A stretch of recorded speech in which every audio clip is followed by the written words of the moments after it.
did get a couple questions about COVID-19 and the upcoming incoming class. So one of the questions was about summer start, and unfortunately, summer start is not occurring this year. We've sent out a few emails about it. It's been on the Facebook page, but anyone that was involved in summer start or enrolled for summer start is automatically moved over to the fall. If that doesn't work for you, please contact Steve or myself, and we will talk to you about that individually. As far as fall classes, the current plan is to be in-person traditional format. As far as communication goes, if something occurs, we will be in communication with you as soon as we are able to. We have been doing online classes right now. I believe Leah has had more experience with how those have actually been going than I do, and Blake. It seems like they're going very well. Obviously, everyone is in this together. KU is not the only school online right now, but anything that we find out about future status, we will let you all know as soon as we can. And I'll go ahead and say, for me personally, I have the Kansas Supreme Court Research Practicum this fall, and I'll tell you what my plan is, regardless of what either the university or the law school itself decides to do or what happens, is everything is, for me personally, is going to be cross-posted. So everything that is offered in the classroom will also be offered on Blackboard, simply because we just don't know. And I mean, we're getting to the season where as faculty, we're starting to prepare for fall. So for me, it's just easier to say, okay, I'm going to prepare for the worst and hope for the best. So it should be crossed. And if anything happens, I anticipate over the next year to see a lot of people say, hey, I think I may have been exposed or whatever. I think it's best if I sit out this class. You're not going to miss anything, at least with my class, because I plan to cross-post everything. So what I'm doing now in my advanced legal research class, so all the online stuff will be done online and will also be in person. So that's, and I think it wouldn't surprise me if a lot of people move that route. To me, it makes sense. But yeah, as far as anything coming down official, we don't have anything, but the faculty has remained incredibly flexible, and like, kudos to everyone. I've been kind of on the front lines with the transfer from classroom to Blackboard, and everything has gone incredible, like a lot smoother. I thought it was gonna be harder, honestly, but it's gone well. It's smooth. Harrison's actually in my advanced legal research class, and the students highly recommended, by the way. Definitely take that at some point. Grades have not been released, in case anyone was wondering. Right? Yeah, yeah, not yet. So, excuse me. So yeah, I think flexibility is going to be the key, and I'm super impressed with how we as a law school has been able to how we've been able to handle this situation, and so I have utter and complete full confidence in this fall that no matter what happens, the quality of education it's not going to slip at all. I just can't stress enough how impressed I've been with the faculty and the students as well. Okay, we have a few more topics. I know that, and I'm just going to kind of run through these, and then if anyone has anything to talk about specifically what I've brought up, please jump in. So in case you haven't heard, which we talk about a lot, KU does have a free bar prep program, so yay. We also have peer counselors available, which I believe Leah probably could talk a little bit more about. And we have mentoring groups, so you can get paired with an older student as well as the opportunity to get paired with an alum for mentoring. And then we have a food pantry, and we have a clothes rack for interviews available through the career service office. So if anyone has any experience with any of these, please jump in. Sure. I'll talk a little bit about the peer counselors that we have. So those are graduate students studying to become counselors, and they volunteer their time here at the law school for 2 hours a week, once a week. And they're kind of a supplement to the counseling and psychological services for students. That's department here on campus that provides mental health counseling and services to students for very low rates. It's only $15 for an hour-long session, and it's highly used by students. You know, we really strongly encourage folks to be mindful of their mental health. That is something that we work really hard in the law school to destigmatize. So I will be talking about that with incoming students quite a bit, and making sure that people are really aware of where those resources are and how to find them. And it's something that has proven really beneficial for our student body. So I strongly encourage that. And I would say that if you have a health regimen in place before coming to law school, if you're someone that has any underlying issues regarding your mental health or your wellness, those are things that you really want to be sure to maintain consistency around. So a lot of people think that like, oh, it'll be like a change of pace and like a different vibe, a different scene. Like I'm ready to kind of leave that behind and do something different. That tends to not work very well for people, because there is more work, there is added stress, there is less time to tend to your self-care, that if you don't come in having carved out that time already, it proves that much more difficult to find the time later. So I really strongly encourage folks to just maintain whatever you have that's working for you right now.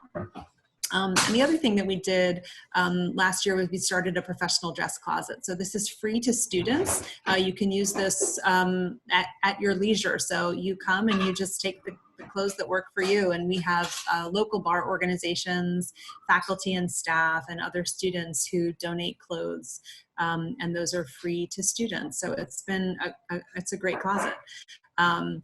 And finally, we have a food pantry now too in the school. So as the Dean of Students, I'm in charge of handling the emergency student fund, as well as working with students who are facing financial or practical hardships that might otherwise affect their ability to stay in school.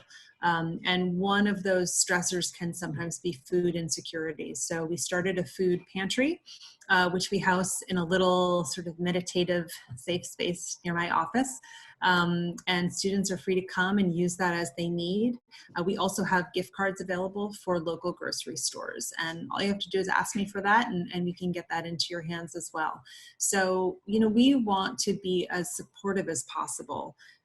When it comes to our students, we understand that sometimes there are unforeseeable circumstances that affect your ability to not only just stay in school, but succeed, because we take, you've got too much on your plate to manage law school and the hardships that you're facing, especially those financial ones that are just huge stressors. So to the extent that we can take those off your plate and help you out, that's what the Student Emergency Fund and the Professional Dress Closet and the Food Pantry all aim to do.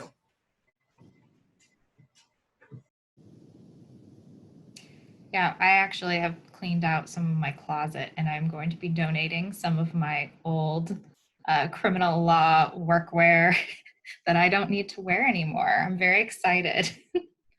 So you can check that out. I think one of the things, just mentioning the mentoring program and then the bar prep, because they did not have the bar prep program when I went to law school. When I graduated in 2015, I had to set up payments throughout my time in law school. And it's one of those things you don't think about when you're going to law school is, oh, I have to also buy a bar prep program. I never recommend to anyone, do not try to take the bar without taking the bar prep program, please. No, that's the worst idea you can have. Don't do it. So, but it was difficult for me to manage my money, the little money that I had, trying to put that into a bar prep program that I wasn't going to use until after graduation.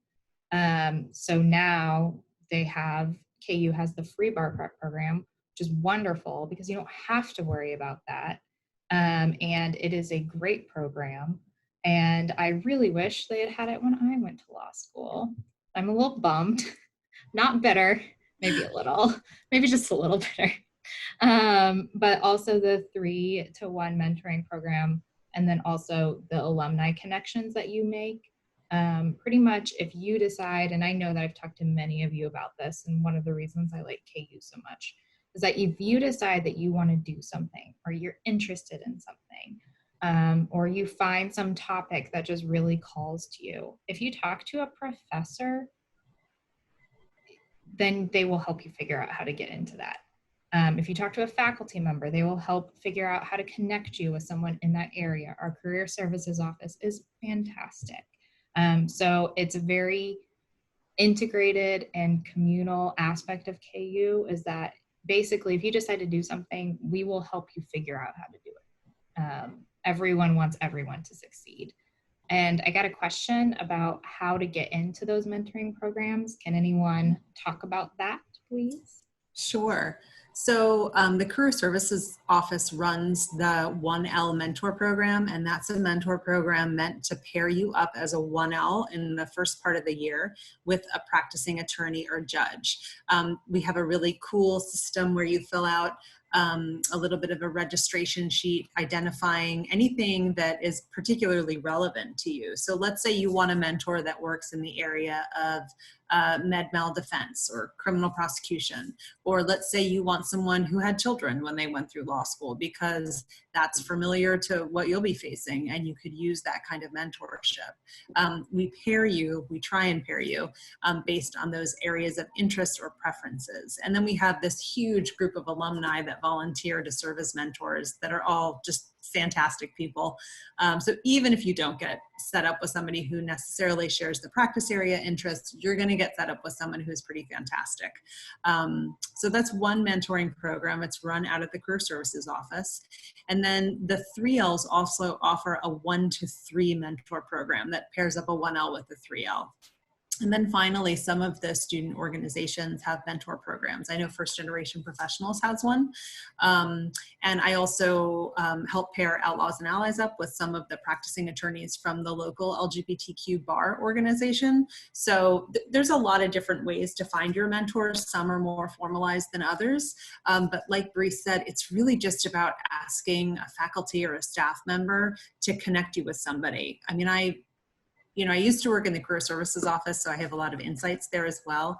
And I have had hundreds of requests from students to introduce them to an alumni practicing either in a certain geography or a certain practice area. And so I've done a lot of outreach to alumni to say, hey, I have this student who's really interested. Would you mind spending 20 minutes on the phone with them or meeting them up for a cup of coffee? And I have yet to ever hear no. So that is truly one of our strongest assets, and it's really just as far away as asking for it. So don't be shy with your interests. Don't be shy to ask for those connections. They're there for you. Great. And then finally, I know that Blake has wanted to talk about this the entire time we've been on this call, but no, mindfulness at KU. Yeah. Yay. So the new things that we've instituted. So Leah, if you could talk a little bit more about the Zen area near your office, and then if you all could jump in and talk about meditations and the yoga and all the things that the Mindfulness and Law Society has really brought to KU. Sure. We took a little office space next to mine that wasn't being used, and we turned it into a dedicated wellness room. So what that means is that it's a quiet space with some yoga mats and some aromatherapy oils and a little water feature and nice lighting and a couch. And it's just a place to go and decompress. It's a quiet space with a door you can shut, and you can use it to just check out for a little bit, or meditate, or do some yoga or stretch. And it's in high use, which is great. So I think the students are really enjoying having that dedicated space for that purpose. And then we do yoga once or twice a week. Right now we're doing it twice a week. It actually just came from a Zoom yoga class. And that is free to students. We are very fortunate to have a couple of alumni who are yoga instructors who just give their time for this. So it's absolutely amazing. If any of you are interested in trying one out, shoot me an email and I'll send you the Zoom link. You can use it for the next 3 weeks until the school semester is over. I'd be happy to include you in that. And then I will let Blake talk about the mindful practices that we do twice a week. Yeah, so this is, and actually Harrison as well can speak on this. So kind of the history behind it. So Mindfulness and Law Society, it's actually been around, not at KU, but kind of out there for quite some time. And I'd always had an interest in starting a group at KU. And as luck would have it, a couple years ago, I guess it was, Harrison came up to me and said that he was interested in starting a Mindfulness and Law Society at KU Law. Asked if I would be the faculty advisor. So yeah, so we started this group. It's official, not just through KU, but also through Mindfulness and Law Society, like the national chapter. And so I was asked to do this simply because I have experience in it. I've been practicing Zen for a dozen years, maybe. I don't know, quite some time. I'm actually I guess I'm monk, I guess if you want to call it that, ordained. Now the meditation so the meditation that we do is actually kind of divorced itself from the Zen side, and so it's mindfulness, which again comes from John Kabat-Zinn, who started this, and Harrison will probably give you a little bit more history on this, through Massachusetts. I'm trying to think where it was, but they've done lots of studies, and they had people do meditation to see kind of the effects it has on stress, and they found that it helped. Charlie, hey, it's my dog. Charlie. And so anyways, that's kind of the history, if you will. Mindfulness and Law Societies have been around for a little while. I know that there was a study that was done by the American Bar Association that led to looking closer at mindfulness and the introduction into law schools. So it's supported by both the American Bar Association, the Kansas Bar Association, which I believe, Leah, you've sat on that meeting or that committee. And so now we have it at KU. And so I lead meditations. It varies from semester to semester. We kind of look and see what times do and don't work. Currently at Wednesdays at 12:30. We've been doing it Zoom. So we've been having Zoom meditation. I've been doing some guided meditation. So that's quite useful. But yeah, I do recommend, of course, meditation, having some type of practice, stress, dealing with stress, some type of practice, whether it's yoga, meditation. I know Suzanne Valdez, who is one of our faculty member, her means of meditation, if you will, is running, which blows my mind because that would just stress me out, like sweating and heavy breathing. So we highly encourage that. Mindfulness is a great tool, but it's one of many tools. And so, being as supportive and trying to reach as many people, we offer lots of different ways and lots of different practices. So, I don't know, Harrison, do you want to speak on any of it as the president? So, I think that you might as might some older professionals in the field, have a perception that mindfulness, emotional, spiritual well-being is kind of mushy and maybe doesn't jive with what the practice of law is. That assumption has been thrown out of the window. There was a pretty seminal report conducted by the ABA, which Blake mentioned in, I think it was 2017 or 2016. And it chronicled or outlined the reasons why attorneys as a profession have issues with substance abuse, with suicide, with depression. And they've shown that so many of these problems, because they are systemic, start and kind of begin in law school. So this administration in particular has implemented a variety of measures, support programs, everything that we've been talking about to address this issue. Leah Dean Terranova is, she's, I don't know what your official title is on the Kansas Supreme Court Task Force, but she essentially oversees the legal educational apparatus to make sure that law schools are taking steps to address what is and what the report says is a pandemic, not to use that term lightly in light of where we're at now, but to make sure that we're developing good practices, not only to benefit the students while they're studying, but ultimately to benefit the profession once you're out in practice. So definitely don't poo-poo mindfulness just because it seems a little too esoteric. Research has shown it has substantial benefits, and even if meditation is not your cup of tea, finding something to support your well-being, exercise, socialization, join. I mean, one of the benefits of living in a college town too, I don't know how many people are coming from out of town. Lawrence has so much to offer.